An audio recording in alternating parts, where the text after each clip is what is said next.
How to fix Google Maps not working on iPhone or iPad iOS 16. Hello everyone, I am Vishaka and welcome to our channel Create, Login and Delete.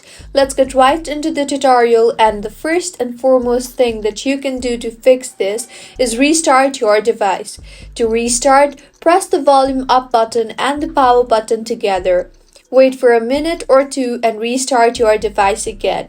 Next, open Settings and tap on Privacy or Security option. Now tap on Location Services and make sure the Location Services is toggled on.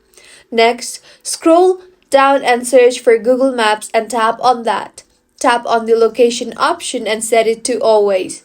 Go back and now toggle off the button for Background App Refresh and then toggle it on again. Go to your home screen and open App Store.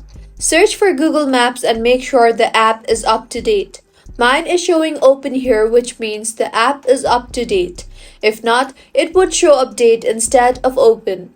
If it is still not fixed, open Settings and go to General. Scroll down and tap on Transfer or Reset iPhone, and then on Reset, and then on Reset Location and Privacy. Enter your passcode and reset your location and privacy settings, and by now, your Google Maps should have been fixed. If you find this tutorial helpful, do subscribe to our channel. Thank you for staying with us until the end.